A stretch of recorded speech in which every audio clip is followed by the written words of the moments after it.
ये कहानी एक स्त्री की है जिसकी उम्र 30 पार कर चुकी। तो शुरू करते हैं। पति को संभोग सुख दे तो वह तुम्हें दुनिया के सारे सुख देगा। अपनी सहेलियों, माँ और चाची से यह बात हमेशा सुनती रही, लेकिन असल में कमी कुछ और थी। 35 साल की उम्र में मेरा विवाह हुआ। ये काफी लेट समय था और जिससे मेरी शादी हुई उसकी भी उम्र 37 साल की थी। पहले लोग शादी की जल्दी करने पर जोर देते थे, लेकिन आज लोग पहले कैरियर बनाने के पीछे भागते हैं। कम उम्र में शादी आपको आपके पार्टनर और परिवार से घुलने मिलने में ज्यादा आसानी होती है, लेकिन देरी में हुई शादी में लोग इतना ज्यादा जटिल हो जाते हैं कि वह अपने आप को नए माहौल में ढाल ही नहीं पाते। 35 की उम्र में शादी होने से वैसे तो शरीर में जो काम वासना का जो स्तर है वो कहीं कम होने लग जाता है।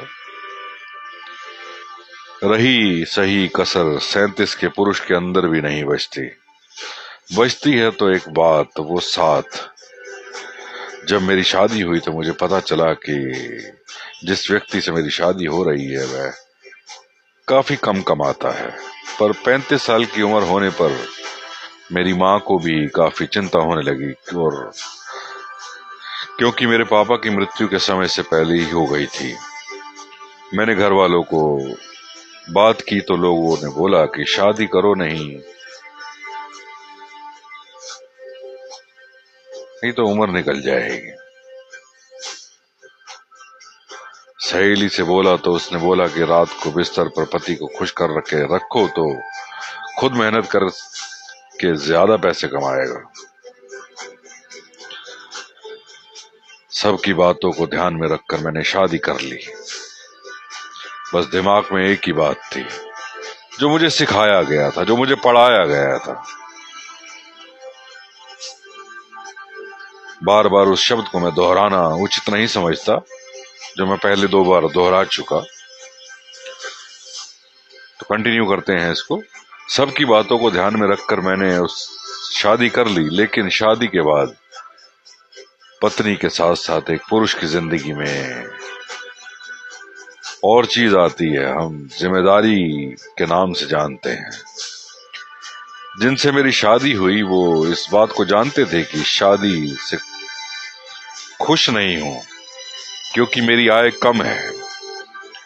शादी की पहली रात उन्होंने मुझसे कहा कि देखो, मेरी आय कम है, उम्र ज्यादा है, इसका मतलब यह नहीं है कि हम दोनों साथ में खुश नहीं रह सकते।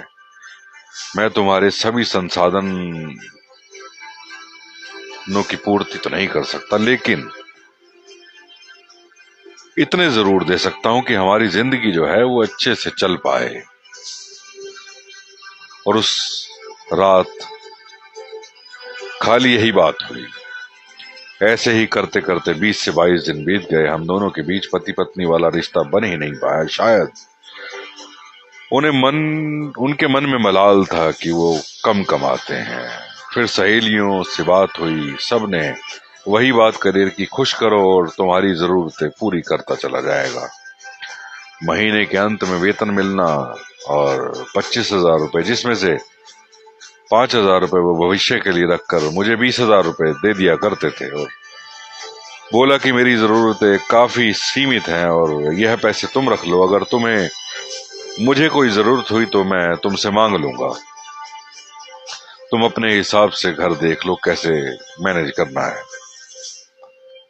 पर जब मैंने हिसाब लगाना शुरू कर दिया तो पैसे कम पड़े, और मैंने इस बारे में डिस्कस किया तो बोले कि थोड़ी दिक्कत हो सकती है, लेकिन दूसरी नौकरी के लिए मैं बहुत ट्राई कर रहा हूं। ऐसा करते करते शादी के 6 महीने बीत गए। हमारा झगड़ा हुआ। मैं बोलती रही पैसा कमाओ पैसा कमाओ पैसा कमाओ। वो बोलते रहे एडजस्ट करने की कोशिश कर यार थोड़ी सी। बात इतनी बढ़ गई कि मैं मायके आ गई, मन बना लिया कि अब इस इंसान के साथ रहना ही नहीं है, अब इंसान के घर जाना ही नहीं है।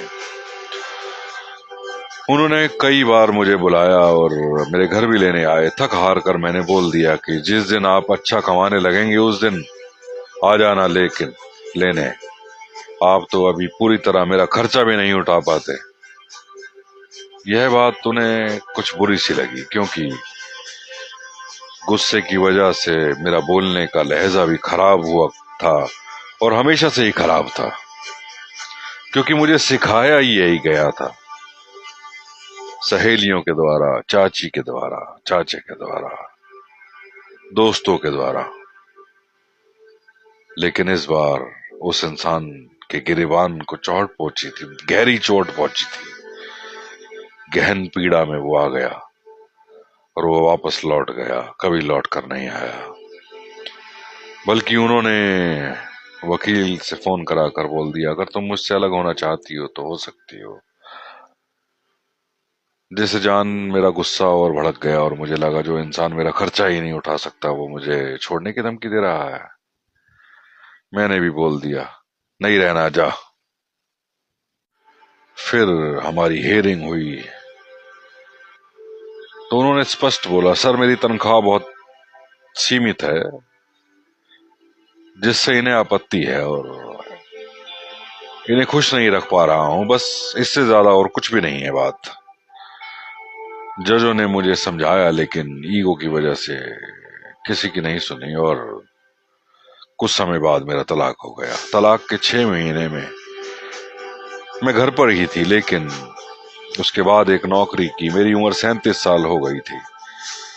नौकरी पर आने पर पता चला कि कितनी मेहनत का काम होता है, और पता चला कि ये डिवोर्सी लड़की के आगे पीछे सब घूमते हैं, मौके की तलाश होती है, कब किसी को मौका मिले और साथ कुछ कहीं छूने को कुछ मिल जाए, कुछ करने को मिल जाए।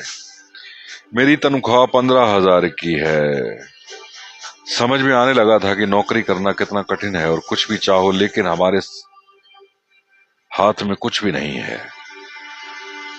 अब जिस 15,000 रुपए के लिए 10 से 6 काम करना पड़ता था, लोगों की हरासमेंट का भी सामना करना पड़ता था, लोगों की निगाहों का, गंदी निगाहें जो पड़ती थी उनको भी झेलना पड़ता था। पहले उससे ज्यादा ही घर बैठे 20,000 रुपए मिल जाया करते थे, लेकिन अब काम करने के बावजूद 15,000 रुपए मिल रहे हैं और दिन भर की मेहनत अलग। लेकिन आज उस शख्स की नौकरी में तनख्वाह 86,000 रुपए है। मैंने ये गलती की कि रिश्ते को पैसे के पैरामीटर पर तोलने लगी थी, लेकिन यह सही नहीं था। यदि प्यार से समझाती तो हमारा जीवन आगे अच्छा चलता। आज के दौर में लड़कियां किसी लड़के से शादी करने से पहले ये जानना चाहती हैं कि लड़का कितना कमा रहा है, लेकिन असल में किसी से शादी करने से पहले यह जानना जरूरी है कि उसका चरित्र कैसा है। शादी जैसे बंधन को चलाने के लिए क्या जरूरी है? आपसी सहमति, सामंजस्य और विश्वास। लेकिन आज मेरी तरह सभी लड़कियों अपनी शादी में सबसे पहले देखती हैं लड़के का पैसा कितना कमा रहा है, और एक अच्छा रिश्ता पैसे के दम पर नहीं चलता। मुझे यह बात तब समझ में आई जब मैंने अपना रिश्ते को खो दिया। किसी अमीर से 4 बातें सुनने से बेहतर है कि किसी कम आय वाले के साथ शादी करके खुश रहने में जो आनंद है। यह वैसे तो एक सत्य घटना है। आप बताइए आपके हिसाब से क्या होना चाहिए? ये मेरी कहानी नहीं है, बस मेरी जुबानी है। मैं सिर्फ पढ़ रहा हूं, ना मैंने इस कहानी को लिखा है, बस मैं इस कहानी को सिर्फ आपको पढ़कर सुना रहा हूं। लेकिन ये है सत्य घटना।